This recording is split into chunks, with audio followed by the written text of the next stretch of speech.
All right, welcome back to another episode of the Coffee Club podcast. Is this the actual kidding. intro? No, no, I was like, are we doing this for real? no. Rachel, you're going to put that in though, right? Okay, cool.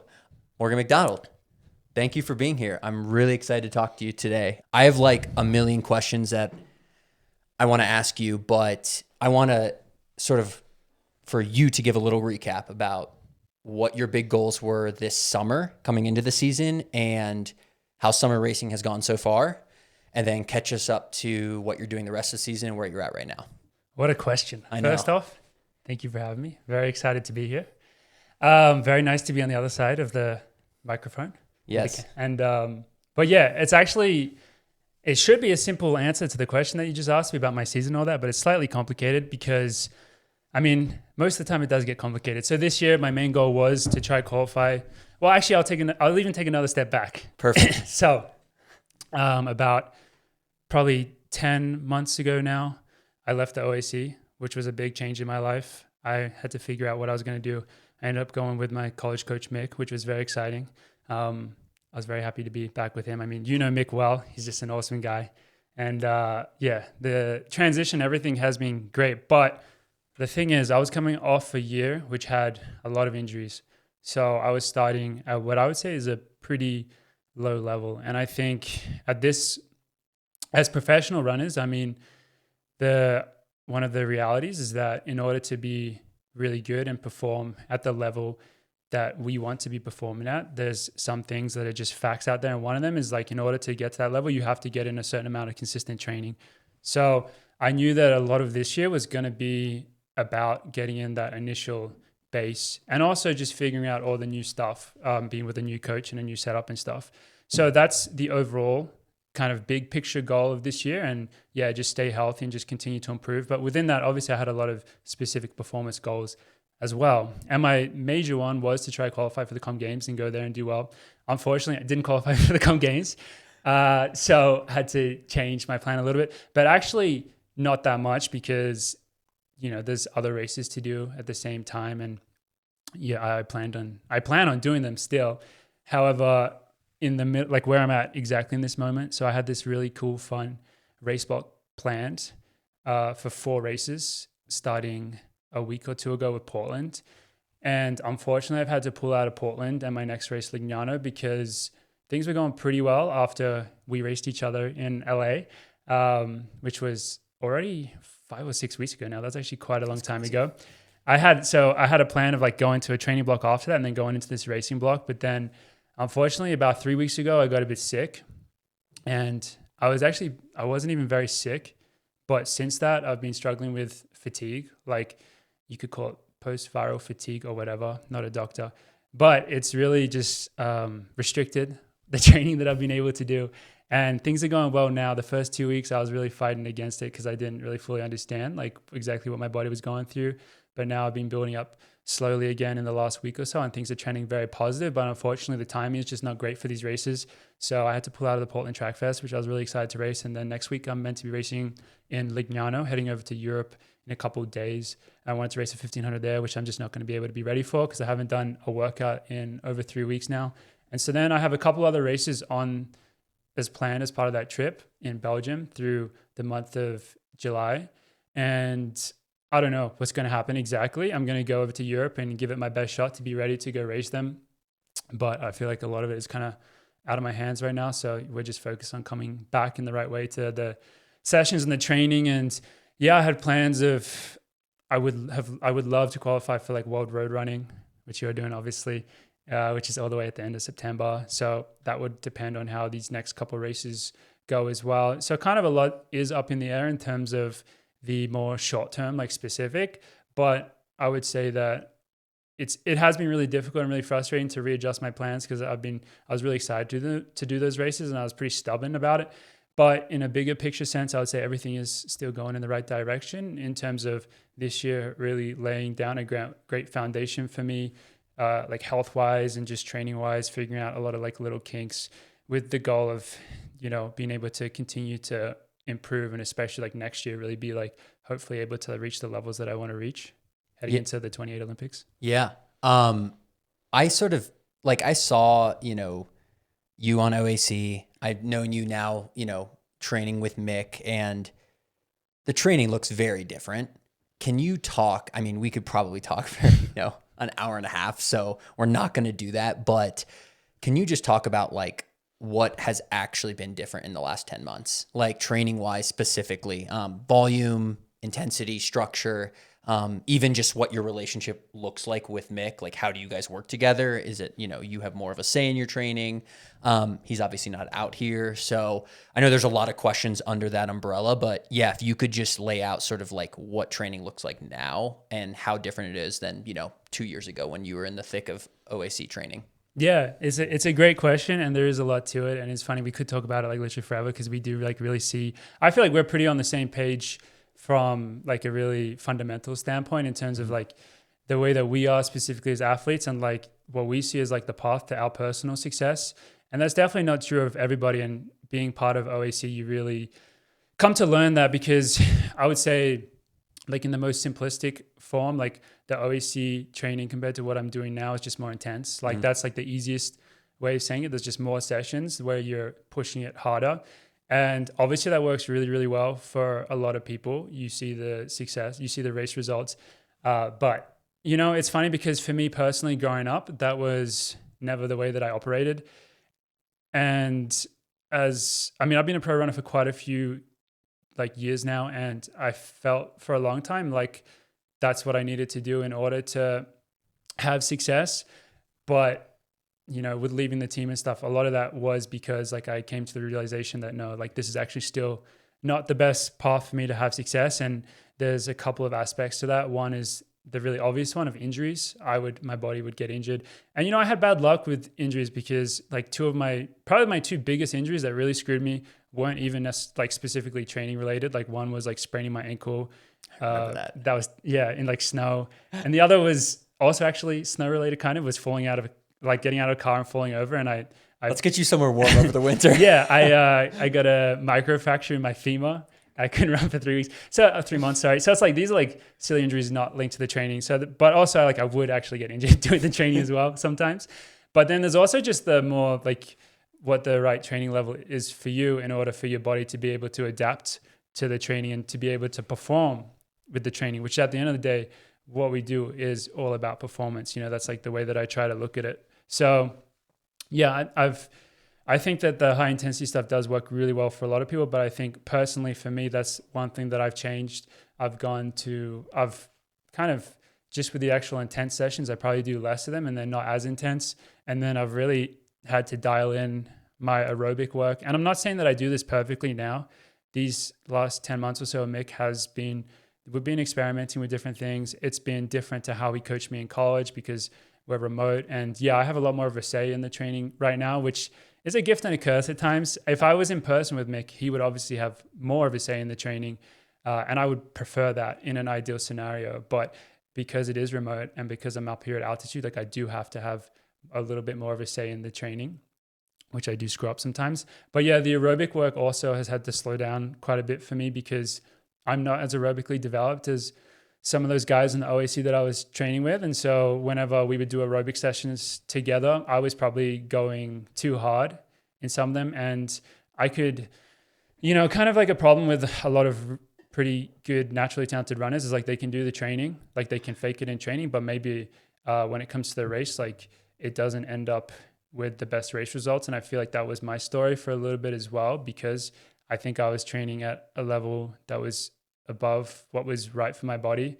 And yeah, I mean, that's subjective. Like not everyone would agree with. There's definitely people out there that just think like, oh no, you should train hard. And that's like your path to success. But personally, I've been training for a long time and that's never really been my answer. And right now, the way that I look at it and I approach things, I know this is actually pretty similar to you. So I know we kind of agree on this, is like a lot of the work is pretty dialed in and more about just consistency, getting in like a good amount of volume and just your body being able to respect like the recovery and all that stuff is training, especially being at altitude. I think like I'm like a sea level baby. So I think the altitude is like a decent stressor on my body as well that I always have to take into account. Some people like don't really respect, I think, the altitude as well training up here. So yeah, a lot of things, but the most simplistic way of putting it is like, I just try to train a little bit easier now. Yeah.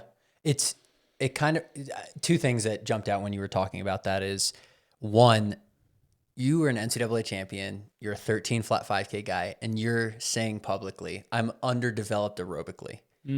How can you explain that, to someone who's just like, that makes no sense to me? He's obviously a beast, an aerobic monster, but I understand what you're saying because I had the exact same experience, basically in 2023 to 2024 when I started doing this, lactate threshold training, double threshold, like very dialing in. And I started testing and I was like, oh my gosh, the thing I thought I was actually so good at is just a lie.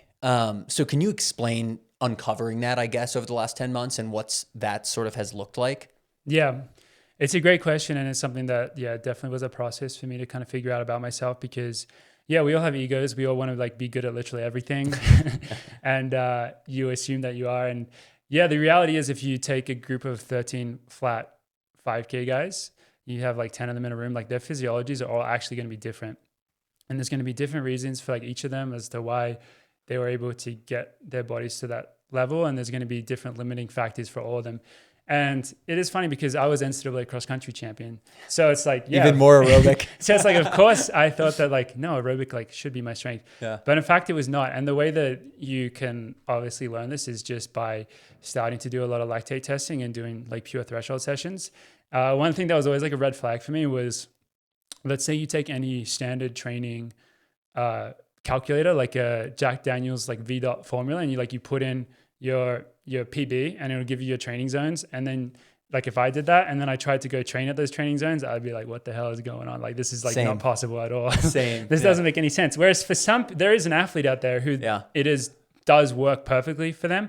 But if you're less aerobically developed, that's unfortunately not you. So like when you subscribe to the training ideology that I think both of us are pretty into, and a lot of the world is into now, the thing is with aerobic work is the actual number that you're, the pace you're running, I guess, is not nearly as important as what's going on inside your body in order to get the stimulus that you're trying to get from the training. Like when you're training, let's say like you did X training to become like a 15-minute 5K guy. Well, then you just have to do like X+1 training to get to like a 1450 guy, hypothetically. It's not like you have to train as a 1450 guy. It's like, it's all just actually personal to you. So, pretty quickly I found that like, because we try to keep our lactate numbers, everyone has slight differences, but general ideas of like the zones that you want your lactate numbers to be in order to get the benefits of a threshold session and also to not overdo it, which is really important so that you recover.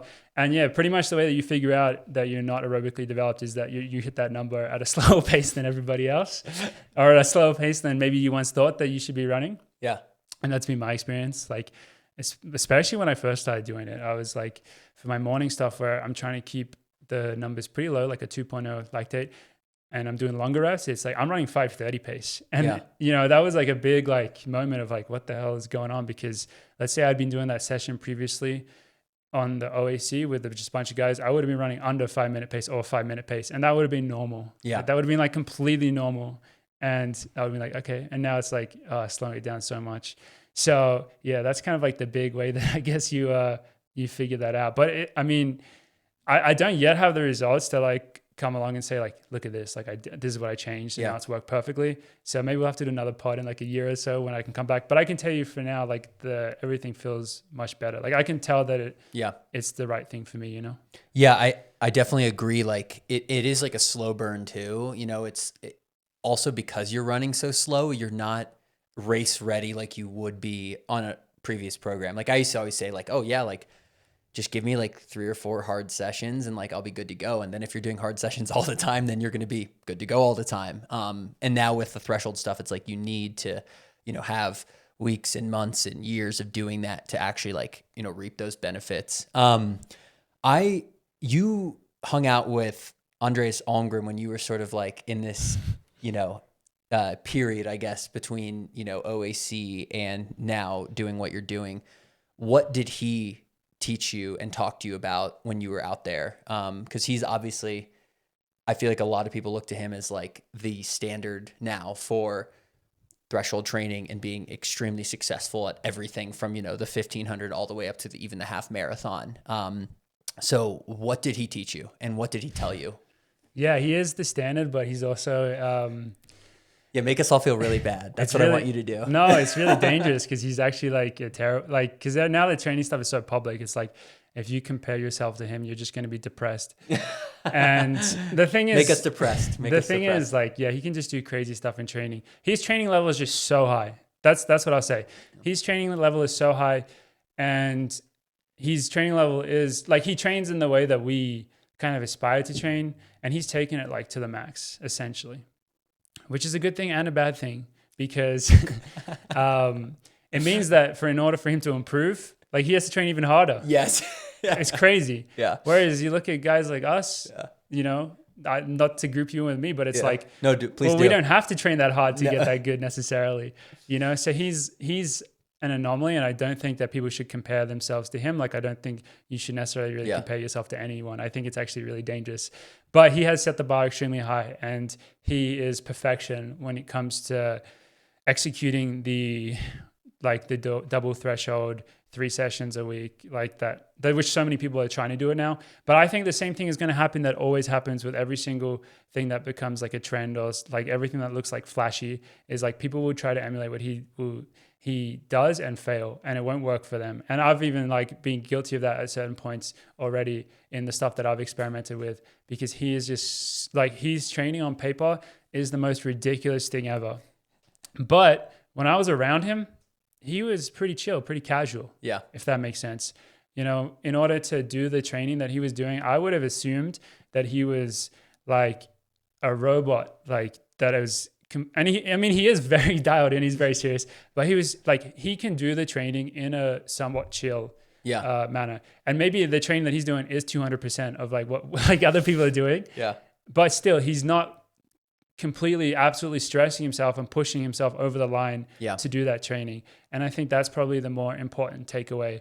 And, you know, I learned like lots of like little tips and little things from him about how he actually operates and does it. But like overall, I'd say like still, like when you look at someone like that, you don't want to try to take away too many specific things. You want to try to take away these more important fundamental things like that.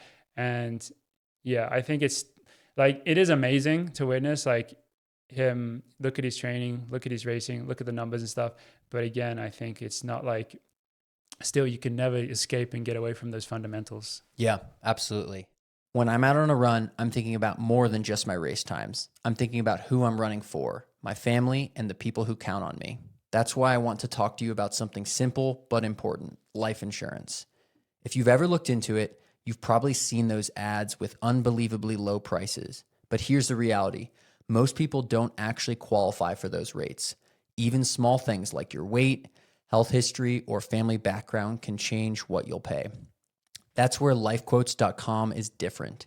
They'll shop your profile across 50 top-rated insurance companies to find the best policy for you. Not some unrealistic teaser rate. You can get coverage anywhere from $5,000 to $30 million. And here's the part I like. No AI, no pressure to buy, just real salaried agents who are there to help, not push you into something.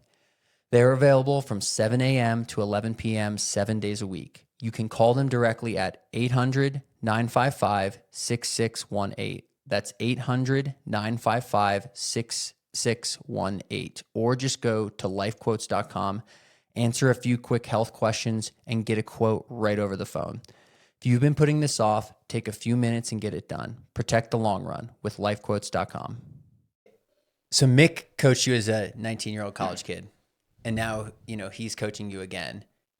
How has he adapted his approach over the last, let's just say 10 years? Obviously you didn't work for him for a few years in there, but, and give us like just paint a picture about what, are you guys talking on the phone every day? Are you texting every day? Is he giving you a week's training and say, let's talk next week? How does it look now? Having a remote coach, but also someone who worked with you in person for, 4 or 5 years. Yeah, so far it's been kind of like a mix of a lot of different things. And I would say that's because like we're still kind of in like this experimental phase where like we've been trying to figure out exactly like how I do want to operate. And like things were new for me as well as new for him. I mean, he's been doing like double sessions and stuff with these athletes for quite a while now, like since I left college. Like we never did in college, but I think he's been doing it for at least the last 5 years in some way. but he's also kind of old school. So, you know, he's not like someone that's using like a lactate monitor and those types of things. So I think like, honestly, like in terms of some of those specifics, like I had to teach him a little bit about the new stuff, but at the end of the day, like, honestly, like still, I feel like he's always teaching me stuff, or I'm like relearning stuff from him. Like I'm like unlearning certain things. And again, it does come back to like the fundamentals of like what is going to make me personally good as an athlete. And he knows that so well from all the time. Like I was at Wisconsin for 5 years, and like he took me like really far. Like I had so much progress in those years. So he knows me really well. He understands me really well. He understands, like, for me, a lot of it's about like my mind as well as like just the training. So like those are the fundamentals that you can't escape. And yeah, we speak, well, the one thing that we do, which is always the way Mick has operated, is like on a Sunday evening, like I'll send him my training log for the week. And then maybe on like a Monday morning, we'll chat about things. And then after sessions, we'll normally chat. Like I'll be texting him. I won't text him every day, but after like a session, I'll text him and then we can chat about it. And I would say, yeah, I definitely like am feeding, when I send him my log, like I'm feeding him more ideas of like specifically what I think would be a good idea to do. But then a lot of the time also it's like maybe we'll have agreed like, okay, I'll do like a VO2 max session on this day. And then he'll send me like what he thinks I should do if I was at sea level, and then we'll try to adapt it for altitude as well. And I'll be involved in that because he doesn't have as much experience with altitude as I do. So it is overall like very collaborative. Mick's like really big on independence and like giving responsibility to you as the athlete. Like he'll let you like screw up. Like I've like made mistakes in the training, and then he'll be like, yeah, Morgan, like I feel like you had to do that so you could learn. Like he's that type of guy, which I find really, really beneficial. But yeah, I try to collaborate as much as we can. Like honestly, I would ideally be in person because honestly, that's like I think when the best like coaching can happen. But yeah, we try to chat as much as possible and try. I mean, we're always like, Mick's the type of coach and the type of guy where if you ever have a problem, like, and he's always been like this to me, if I ever have something that I'm worried about, which is like kind of often, and I have a phone call with him and I chat about it, I will like leave that like feeling very good, way better. That's awesome. That's really cool. What you went from training with a group to basically solo. I'm just curious about that because that's, I feel like sometimes maybe even the hardest part for some people. It's like, okay, like, you know, like at least I'm doing training I like now, but I miss being with people at the track or, you know, those things. So who's your support system now in terms of like, you know, are you meeting up with people? How do you sort of sync but still do your training? Because obviously like Boulder's great because there's a lot of different people.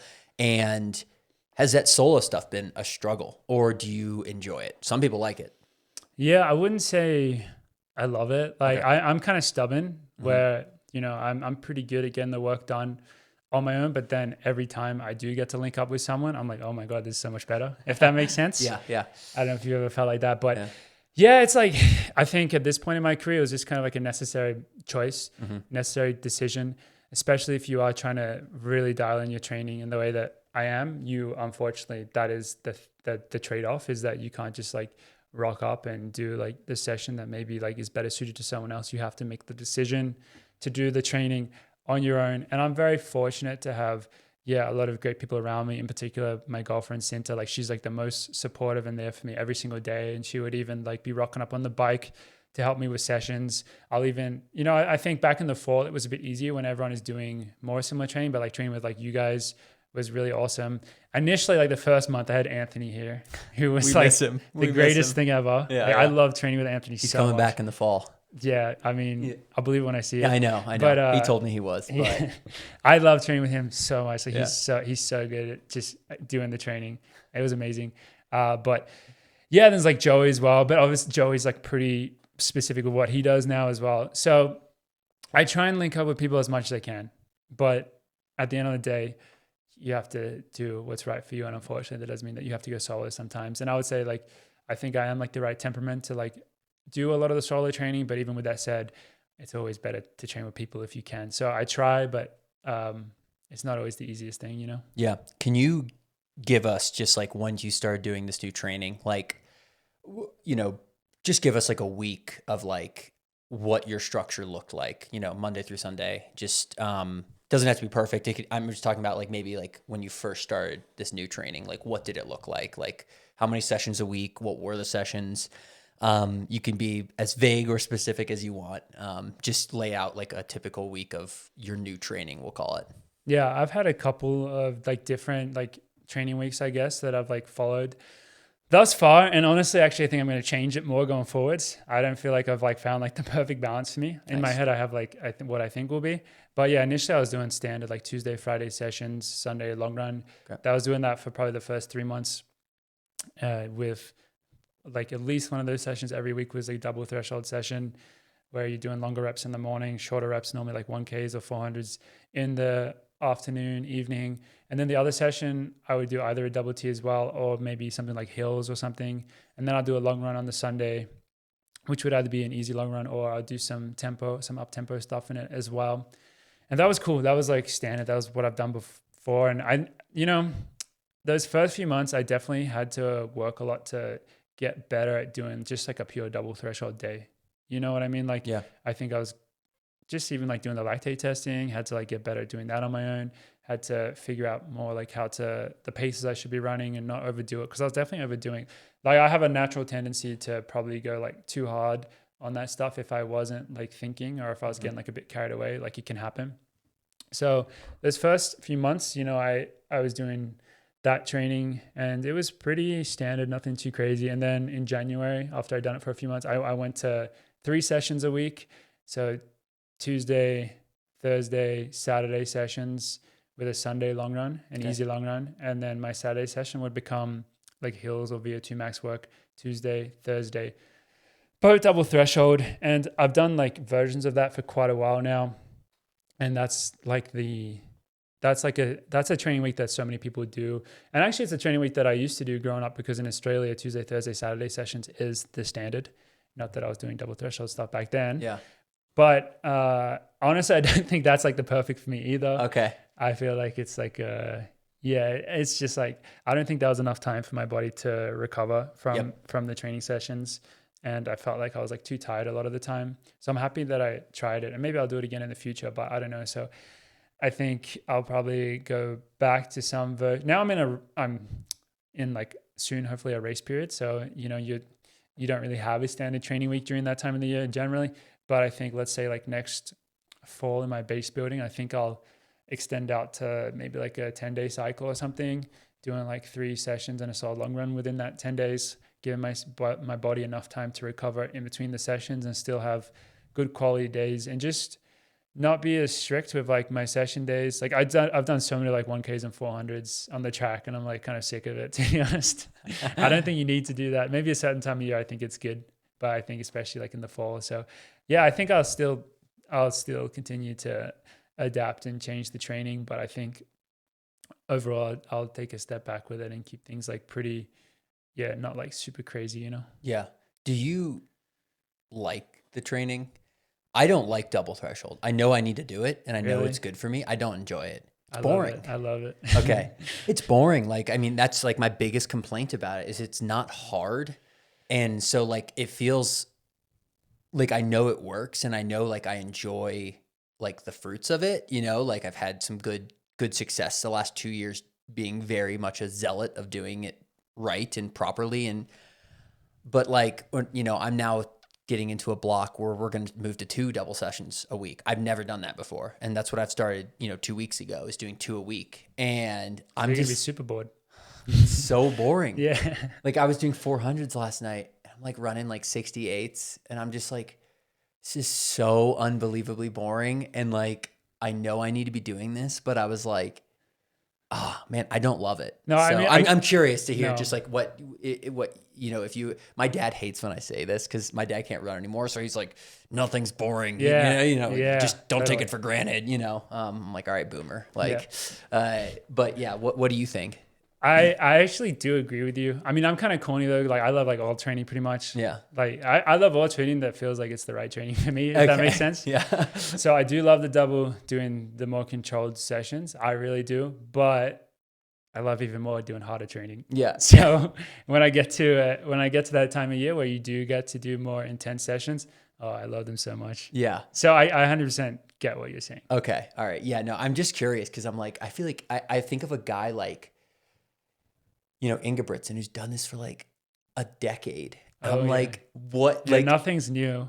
that's what I mean. Like, he's Nothing's been new at doing the all. same thing. And I'm like, oh man, like, I know I need to keep doing this stuff because like I know it has been good for me, but I'm like, holy crap, can I do this for the next 5 years? But it's like, I We'll see. think it's almost going to become like, do you find like a 60-minute run boring? No, but You know what I mean? I 'Cause understand what you're saying. You've done that your whole life, and you're sure. always going to do that. For sure. Yeah. It's a staple. Totally. And like, I guess I'm more saying like, yeah, like, the workouts, like I miss being like, all right, let's run like a hard rep at the end or whatever and feel good and get that. And you can't do that, So, I want to transition a little bit to leaving OAC. How many pairs of running shoes are in your closet right now? Are you picking the right shoe for every workout? Today's sponsor, Stryd, lets you find out. Stryd measures the impact of shoes on your run so you can understand the benefit of each shoe objectively. You can compare data from your everyday activities and workouts by simply tagging your shoe in the Stryd app. Pick your best shoe for every run with Stryd. Learn more at stryd.com. Because to me, this is like a very bold thing to do for you. I mean, for people who don't know, like OAC is arguably the best group in the world. They've had a lot of medals over the many years, American records. I don't know if they have any world records, but Yared had a world record. that's right. There you go. For a week. That's right. Yeah. Can you just like walk me through that decision? Like, how were you confident leaving one of the best groups in the world? And was it a single moment? Was it a slow build? Like, can you just talk me through like what was going through that actual decision and how you said,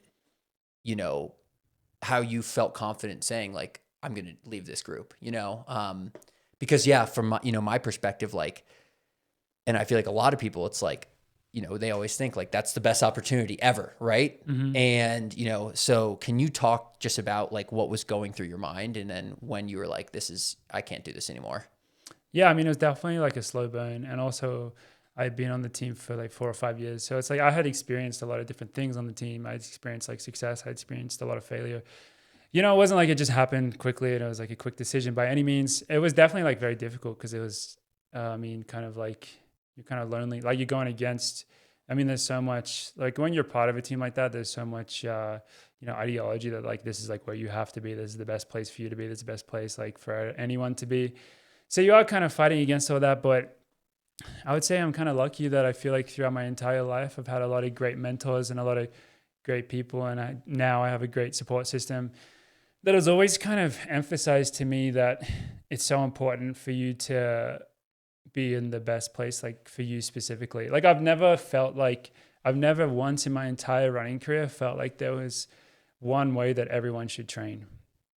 Like I've never been that type of person. I've always felt that people can get really good at running in so many different ways and that it's actually like a pretty complicated thing to do. It's not so simple. It seems simple for some people. And at times in your life, it feels simple, like especially when you're younger, I would say. Yeah. But yeah, I always knew that. So it wasn't like I was fighting against those types of feelings. And so when I got to the point where I had been like, so the first 3 years, I dealt with both the ankle sprain injury and the knee falling on ice injury. Mm-hmm.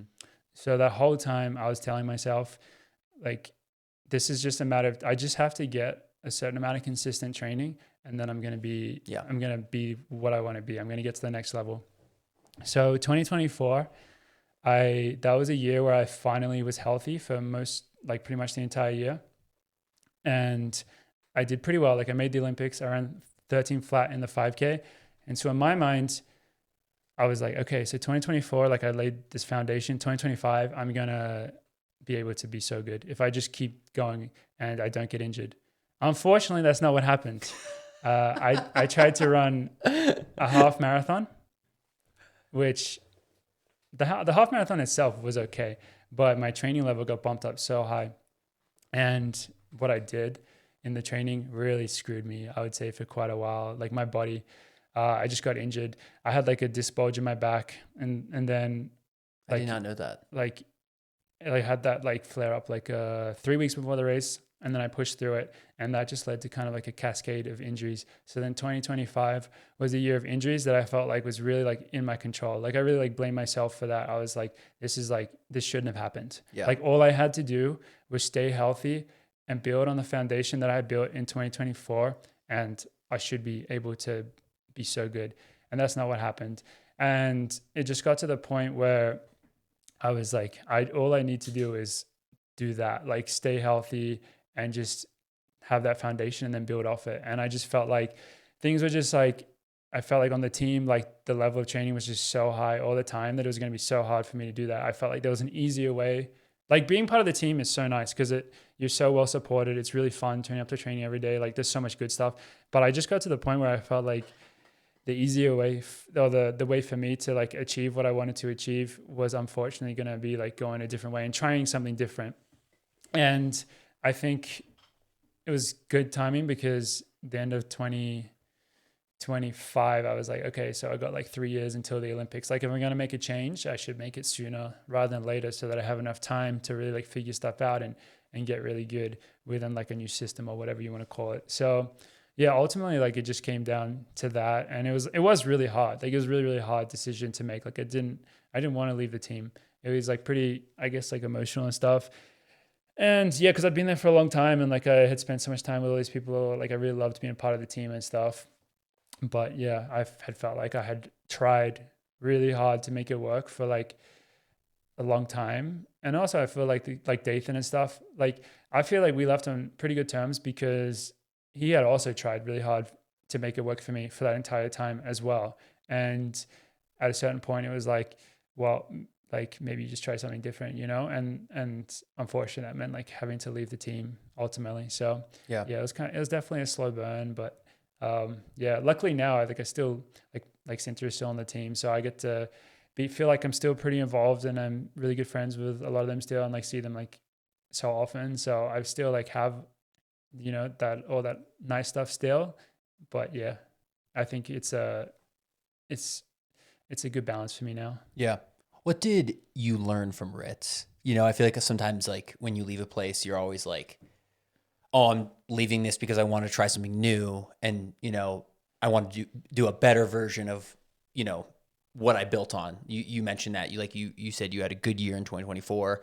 So what did Ritz teach you that maybe you didn't learn from Mick in college? And, you know, like now obviously you're trying a new system. So like, what did you learn from the group and from Ritz the few years you were with them? Like, what's something that you're like, I still have taken that away and, you know, will always hold on to that?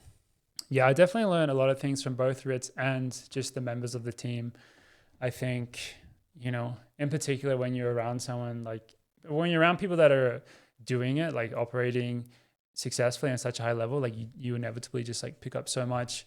I think I came up in a era that is really different actually to now. And I'm speaking about like in junior running specifically.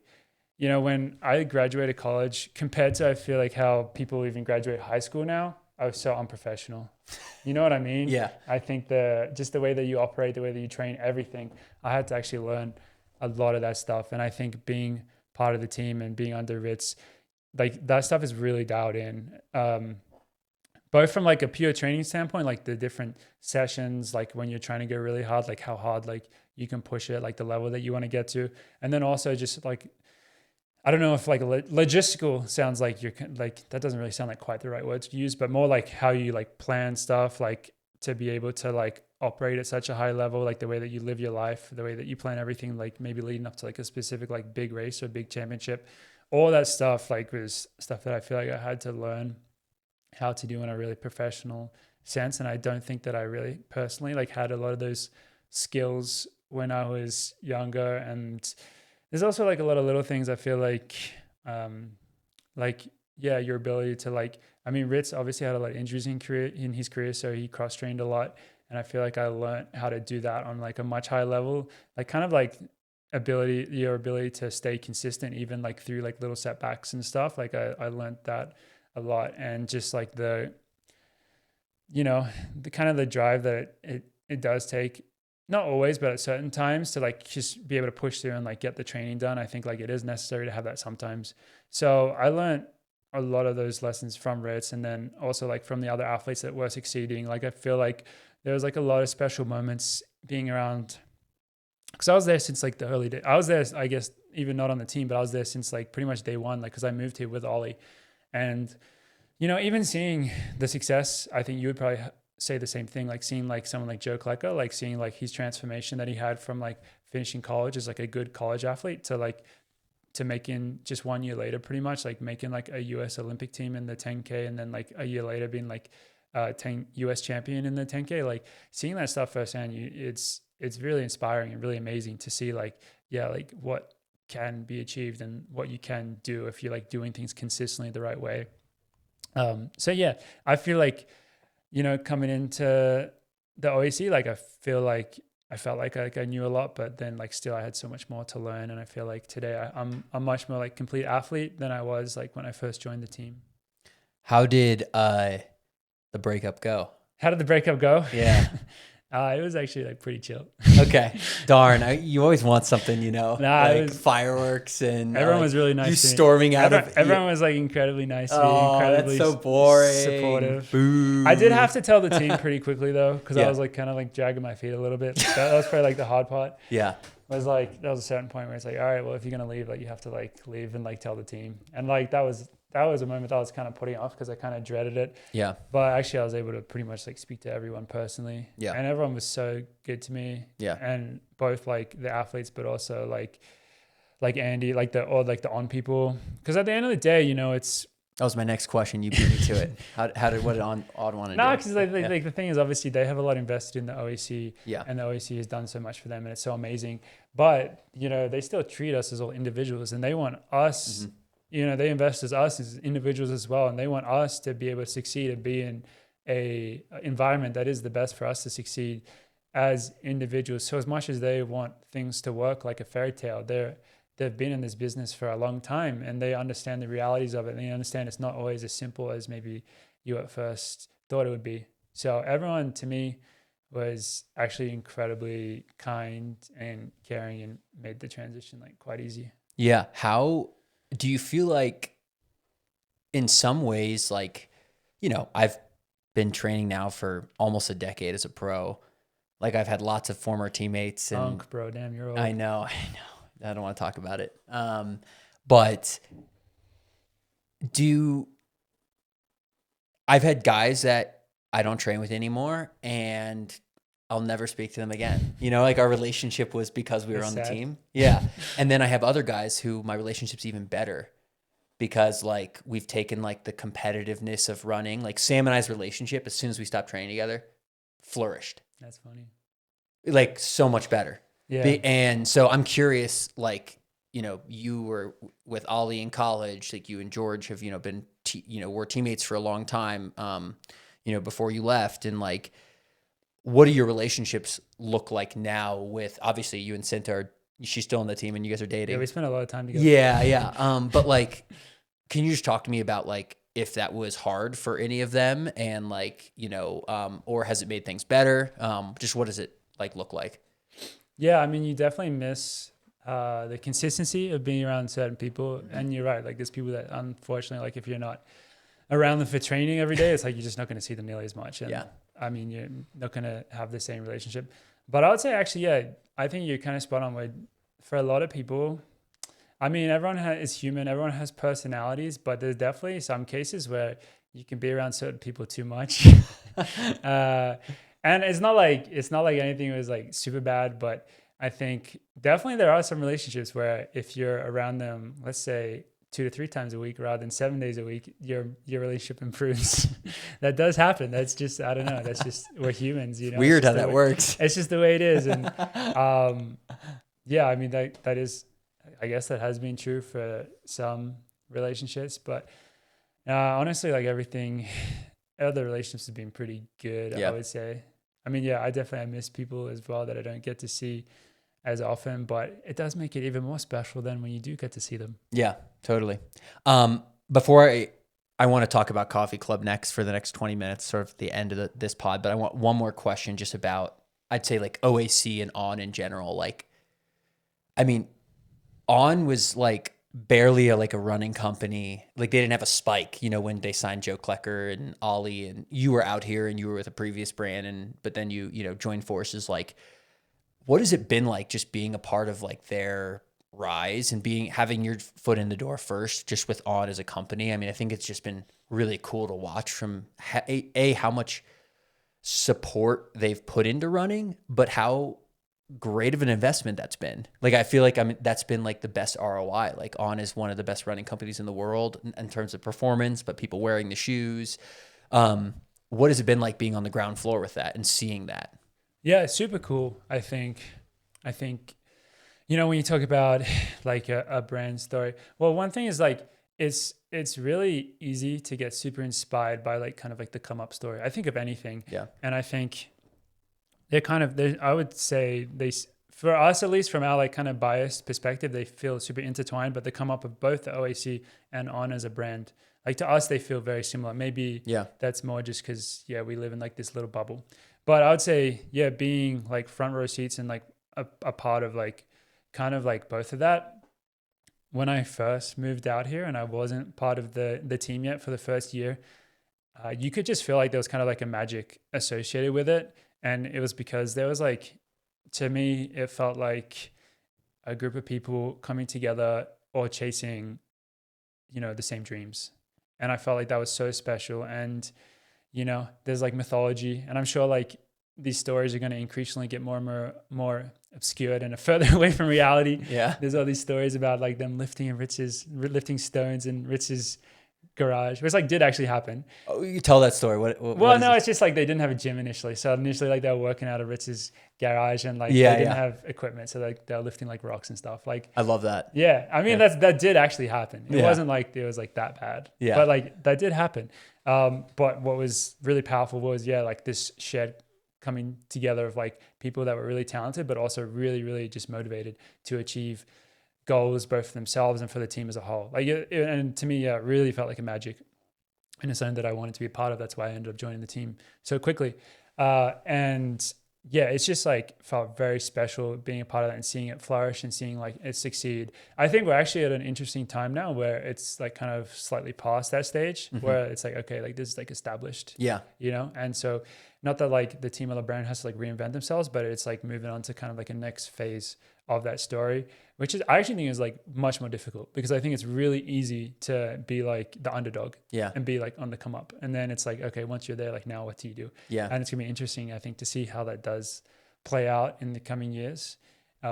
Which, I mean, it's cool. But overall, I think On has made, like you kind of mentioned, like a lot of really good decisions. And one of the ones that I like the most is like they've just been incredibly supportive of all of us as athletes. And I think, I mean, there's other companies that obviously like haven't done that. And I think, not that I'm like fully like I kind of believe in karma and stuff, but it's like I think that all that stuff like does end up like mattering a lot in terms of like how much your athletes care about you and how they speak about the brand and all those things. And I think that in this day and age, I think that consumers or people, it feels bad calling people consumers, but like are really smart. Yeah. I think they're really smart and like aware of everything that's happening in the world, and they feel all that stuff as well. So I think, if a brand is doing stuff like the right way, like it really matters. And I think On has really done stuff the right way in terms of supporting good people and allowing us to like chase our dreams and giving us like great products to be able to do that. Yep. No, totally agree. Authenticity is what comes to mind when I thought of just the origins of your group and how everything, blew up, and On as a company also blew up. But cool. Let's talk Coffee Club. For everyone out there who doesn't know what Coffee Club is, tell us the origin story, how it happened, and sort of what the idea was behind this podcast. Because you're used to being the one driving the ship. And so this is fun for Morgan because he gets to, just sit back and take the questions. I love it. So, but tell us about all that. Coffee Club, a running podcast about nothing. Perfect. Yeah, that's our tagline. But, it's funny. I think if you ask all three of us, Ollie, George, and myself, we would all have slightly different origin stories. Okay. Which I think is actually probably true of every single company. Yes. Yeah. Because everyone always thinks that things went a little differently. Yep. So I'll tell my version of it. Perfect. I'll have to have them on. Yeah. So they can tell their version. No, we're actually pretty aligned on this. But so if we rewind back to the end of 2021, I'd been doing YouTube videos for a period of time, and I really enjoyed doing those. I really did, but it was kind of hard. Like, it was a lot of work, and I wanted to, I mean, you know, I would say that like at times I struggled to find meaning in my identity as a pro runner. I was like, oh, so I just like run, like what's up with that? That's like, doesn't feel like much. But one thing that was always like a really strong like guiding light for me was the power of running and how much of a positive impact it had had on my life and how much of a positive impact I felt like it had had on other people's lives. Sorry, this is going to like sound really corny again.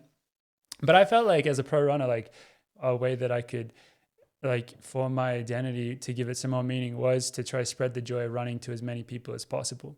Because, you know, growing up, I had always been the type of kid that would like get really obsessed with stuff. Like if I was like on YouTube, I would like be looking up all like different stuff, and like I would have a lot of different YouTubers and stuff that I would really enjoy in different like hobbies and stuff in my life, including running at certain points. Like there was like early like people that would make like running videos and stuff that I would like love. Like, you know, I think classic like Flow Track Workout Wednesday type stuff, you know? So one of my all-time favorite ones is the Wisconsin one. Really? It was the one at camp. They did, it was like a 3-mile tempo, and then they did 400s off a 100-meter jog. That's old school. Oh, dude, I was like, I'm committing to Wisconsin tomorrow. You want to know something funny? Is like Mick would always, whenever they did Wisconsin, I mean, whenever Flow Track would come and do those videos, Mick would just like be so obsessed with trying to troll them. So he would tell them all the wrong splits all the time. So every video they made has like completely inaccurate splits. Oh my gosh, that's for like that's no reason really, but he would just love doing that. Yeah. But anyway, so I had made YouTube videos that I felt like were helping me give to the world and like share, but they had been hard to make. So I was like, okay, I was living with a bunch of guys at the time, including Ollie and George, and I was like, okay, so a podcast seems like something that's like relatively low lift, like easy to do, something that we can do consistently. Because like anything in life, it's like if you can't do it consistently, like it's gonna have like it's not really gonna end up working out that well. So, and I had a background with like I'd been making videos and stuff, so I had like the camera, I had like, you know, I kind of knew like how to edit a video and how to upload a video, like those kind of basic things. So I was like, screw it, like let's like do this. And I'll kind of like other like theory on it. Like I had actually been thinking about specifically a podcast for a little bit, like at the end of that 2021 season. But then when we had been in Eugene for the US Olympic trials, we'd been going to the same coffee shop every day. And it's like, we would go to coffee shops a lot, particularly at this time, and just like chat. And so it wasn't like we like had a chat and we're like, wow, we just had like a really interesting talk. Like we should like try to monetize that. it was like, no, like this is something like we actually just like enjoy doing. Yeah. And I think like, because we are fortunate to be like pro runners and like to have like access to a lot of stuff and kind of like behind the scenes, like maybe this is something that everyone else would find interesting. And I had like been listening to a couple of other podcasts at that time that were kind of that similar informal style, because I think, you know, I think a lot of podcasts are maybe slightly more formal. Like this podcast compared to our podcast is slightly more formal, but even there's podcasts that are way more formal than this. If you think of like a Rich Roll or something, for sure, I would say, and those had been really successful and popular. But I had been recently listening to like podcasts that were like a much more informal, and I was like, okay, like we can do this like pretty easily. Like it makes sense for us with like the lives that we live. So we started doing it and didn't really think that much of it. But you know, luckily we had like an audience pretty quickly because I was uploading, I think like the first 8 videos onto my personal YouTube I didn't channel. know that. Yeah. Oh, so that's like, funny. So like people could like find them straight away, and then we moved to like our own coffee club channel. Yeah. So yeah, we started doing it weekly, and pretty much haven't stopped since. Yeah, no, it's great. You guys have like, it's so fun because I feel like you guys have turned the podcast into just so much more than just like, okay, tune into a podcast once a week. Like you guys have amazing merch, and you guys have like a cult like following, and you know, I want to know like behind the scenes, what does it look like? What role does everyone play? Like you, Tom, and give context for everyone who Tom is. He's behind the scenes. Yeah, he's our manager. Yes. Producer. But how you George, Ollie, all, you know, strengths, weaknesses, what you guys all bring to the table, and just like what it looks like for a typical Monday episode, you know, like prep. So yeah, so our first 100 episodes, I think Tom joined us a little bit after episode 100. Okay. I didn't know that. Yeah, either. episode 100. So Tom, I mean, he has a really cool story because he started as just like a super fan. Yeah. And then we became friends. He like came and visited one time, stopped by. It was so funny. I think he was in Boulder or Denver for like one day coming back from a trip. And he came over to our house at like the original house that we lived at. And he like got a picture like at like the table where we would film it. It was funny. But yeah, so he was initially a super fan, then just became like a good friend of us. Yeah. And so the first 100 episodes, like I was doing like a lot of like the behind the scenes stuff, like uploading, all that type of stuff. And, you know, the planning, like I would do like most of the planning, but like we have like a big sheet which has the notes like with Ollie and George. And so like they'll add stuff to it as well. And then after episode 100 or sometime around that, like Tom got involved and then he took over like so much of the work, I would say. Nice. So he does a lot of like the behind the scenes stuff because he's really good at it and he just like lives and breathes it, honestly. Like it's like very natural for him. Like I go through like, personally, I go through phases where like, I don't really like being on social media all the time. And unfortunately, like I think to like really succeed in this world, like you kind of have to be on social media a lot. So having Tom, and I think the other boys are kind of the same as that. Like they're not like that type of like, they don't want to be like, I mean, the three of us have never really seen it as a business, you know, and like we're being lucky because it's become, though it's not a business really. We could probably make it like, if we really want it to be business, like we'd probably like be a lot more intentional with how we did certain things. And maybe in the future it will trend more in that direction. But like for the three of us, it really has been able to be like a pure like outlet and it's just like an amazing thing that we've been able to contribute to. And I say just contribute to because like I would say like now, like you mentioned like the coffee club community, I feel like it goes so far beyond just the three of us. Like we have like this thriving Discord. We have all these fans that like we meet at like different meets and stuff. And it's like really like beyond us and everyone, like I feel like it's very positive. Like everyone contributes really positive to that. So at this day and age, like, you know, Tom and I talk a lot about it. Tom does like most of the work. Like I do, like I'll like be the one who like sets up, like I'm there in person. So I'm the one who like sets up the camera and stuff. Ollie and George, I mean, they do as much as they want. Like sometimes they'll do more. Sometimes they're more just like turning up and being their amazing characters that they are. But yeah, like then I'll take the video files and upload them and Tom will like work his magic on it. Nice. Make a cool intro, upload it, take care of all that stuff, like run the Instagram, all that. Like we the three of us like have tried to run the Instagram at certain points, but we just like can't do it. Like we just don't have the consistency, which like, I mean, the thing is like the three of us, like our priority is like just the running, you know? And it's like, it's not like the running, it's not like you couldn't do the stuff on top, but for us, it's like, it's just a little bit too much. So it's been having Tom part of the team is like been like such a game changer to us and so positive. It's really like, I don't want to act like we do like this amazing Herculean effort every week because we don't. Like we really don't. We've tried to make it so that we can prioritize like consistency over like trying to do this amazing thing. Like really we're fortunate that we get to like turn up and talk about like actually like what we would talk about on a normal run, which has always kind of been like the goal of it. And I don't know what the future for it will look like, but I think like the three of us, or the four of us, including Tom, not that he has to worry about this, but the three of us, I think have actually learned so much in the process that I'm sure, or at least I hope, will be like really beneficial for us for whatever we want to do post running as well, to actually, you know, like have experience and stuff outside of just like pure, like going to training and like racing and stuff, you know? So it's been great. When's your TV episode come out? Because you guys have just been doing those. I just watched George the other night, which was great. So that's a new fun thing. Yeah.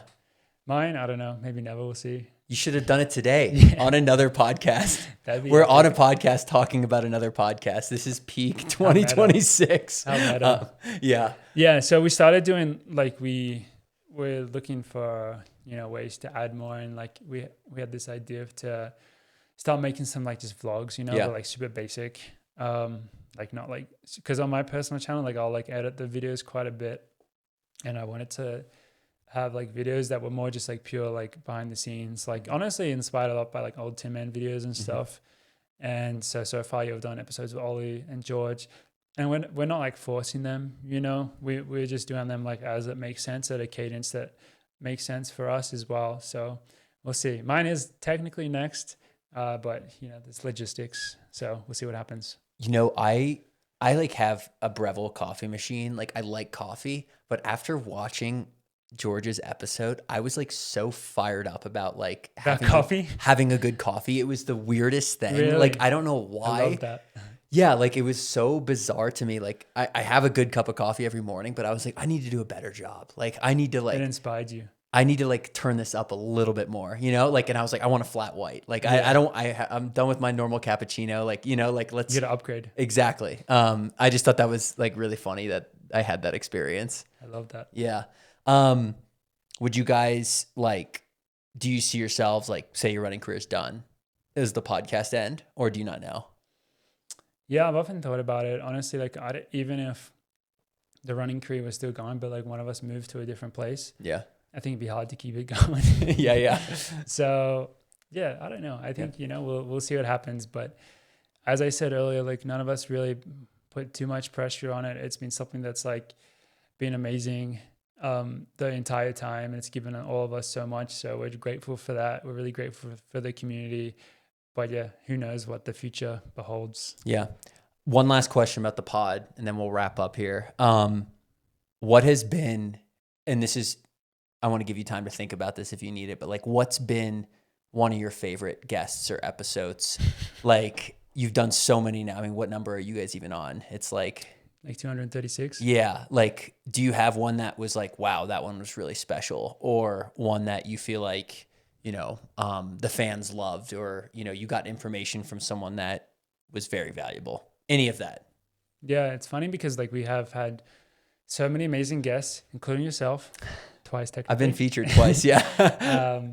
But actually, like I've honestly, like if I had to go through the first 100 episodes, like I think I've probably forgotten. Really? Like I'll go back. If I went back through all the episodes and I saw it, I'd be like, oh yeah, I remember filming that. But off the top of my head, it's like, wow, okay, it's a blur, man. It's been so many. I mean, we've had really cool people that like I would never have thought that we'd be able to have on, like even like someone like Mottram, for example. That is cool. Yeah, it was sick. Or we did like an episode with Devon Allen in like Philly, like just cool stuff like that.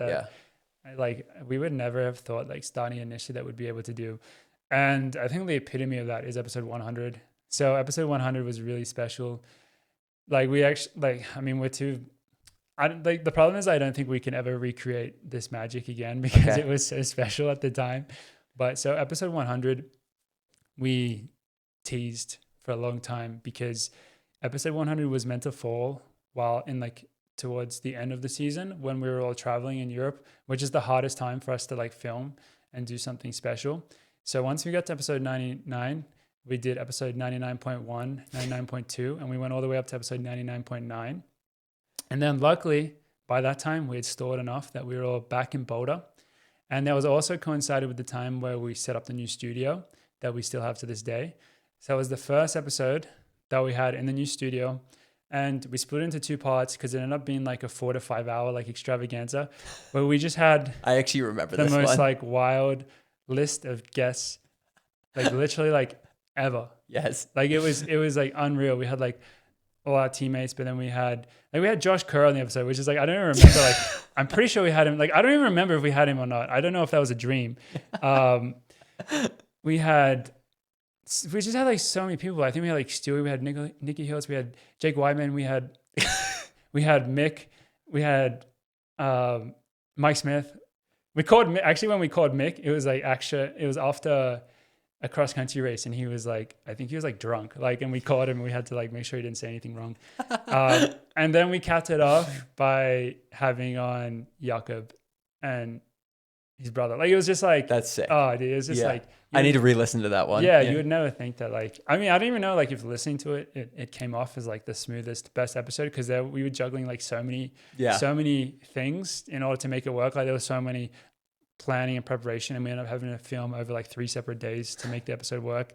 But yeah, I don't think like we'll ever be able to recreate that. It was so funny as well because I I almost leaked Jakob's phone number like 3 times as well. Like I uploaded the video like 3 times with his phone number still like visible on the camera. And luckily like I showed it to people and like they caught it. Like I would have done You would have done it if like someone hadn't told me. That's so funny. But luckily we caught that. But yeah, I don't think anything would compare to that episode. That's amazing. Yeah, no, I actually, now that you bring that up, I do remember that one. And for people who don't know, their studio is in my basement. Mm-hmm. That's another fun. Not everyone knows that. Real story. Yeah. That's why I can't have this podcast studio in my basement. It's already taken. Yeah, I just want to wrap up, Morgan. Thank you so much for just talking today. But for anyone wondering, you alluded to it a little bit, but where would you like to be racing at the next 3 to 4 months? You know, just so people can be following along. Obviously, you mentioned World Road Running Champs. What does that look like? And anything else that you're sort of excited about? And I know you're coming back from some fatigue and, you know, just getting back into things. But can you just, lay out for everyone, here's where I'll potentially be at. Thanks for, tune in if you want. Yeah, I mean, hopefully I'll be able to like update on my Instagram actually what I'm doing. Yeah. It's funny because like I was going to post like a race schedule on my Instagram. I'm so happy I didn't because now I've had to pull out the first 2. Yeah. But I have Houston on the calendar. Okay. I don't know what's going to happen with that one. Like the timelines we'll see. That's like around like July 18th. And then August 1st, I have Oregon. Yep. So both of those in Belgium. Short track, I hope. And after that, I don't really know. So we'll see where things take me. I think at this point, like I'm really excited to race if I can, but if I can't as well, like I'll be okay with like taking a break and getting ready for next year, So we'll just see what happens, I guess. And, but I just want to keep everything moving in the right direction, Perfect. Awesome. Morgan McDonald, thank you so much for joining the Hack Show. And this was great. We'll talk again soon. Thanks for having me.